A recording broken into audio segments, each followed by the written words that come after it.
అసలు డబ్బులు జనాలకి పంచడానికి ఆ డబ్బులు వాడితే వీళ్ళ వినోదాలు ఎట్లా లెక్కలోకి వస్తాయి? పబ్కి క్లబ్కి వెళ్ళనటువంటి తెలుగుదేశం నాయకుల్లో ఎంతమంది ఉండుంటారు?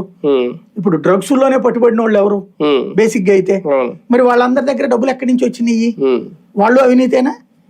కాబట్టి ఇక్కడ ఏంటంటే వీళ్ళు ప్రచారం అంటే క్యారెక్టర్ అసాసినేషన్ ఎట్లాగూ చేస్తారు కాబట్టి ఇప్పుడు అలా వ్యక్తిగతంగా అంత తిన్నారు ఎంత తిన్నారని చెప్తారు. అది అతను రేపు పొద్దునొచ్చి చెప్పుకోలేడు.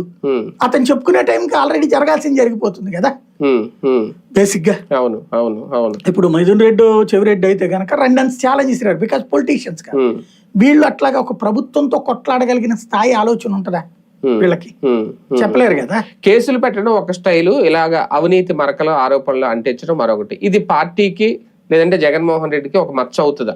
ఉండదు. ఎందుకు ఉండదు అంటే ఇది సపోర్టింగ్ ఎవిడెన్స్ అన్నమాట. ఇప్పుడు జగన్ గొడ్డలి పార్టీ, జగన్ దుర్మార్గుడు, జగన్ అంతా లంచగొండి, జగన్ అంతా డబ్బులు తినేశాడు, ఇది ఇక్కడ కార్యకర్తలు ఏమని ఫీలింగ్? తెలుగుదేశం వాళ్ళు అయితే తినేస్తున్నారు, మమ్మల్ని తినవలేదని ఫీలింగ్. నాయకులు, చిన్న స్థాయి నాయకులందరితో కూడా అదే ఫీలింగ్ కదా. ఆ ఫీలింగ్ ఉన్న వాళ్ళందరూ కదా చూడండి రా మీకు ఎవరికి పెట్టలేదు జగన్, ఇదిగో తను ఎంతమంది తిన్నారు అతనితో కలిసి, వీళ్ళందరికీ పెట్టాడు కానీ మీకు పెట్టలేదు. ఇది ఒక స్పర్ధ క్రియేట్ చేయడం ఒక ఆస్పెక్ట్. రెండోది వచ్చేటప్పటికి జగన్ అవినీతి పరుడే అన్నది జనంలోకి తీసుకువెళ్ళడం. మూడోది వచ్చేటప్పటికి ఇప్పుడు అతని పక్కన ఉన్న వాళ్ళందరూ కూడా అవినీతి పరులే అన్నది క్రియేట్ చేయడం. ఓవరాల్ గా ఇదంతా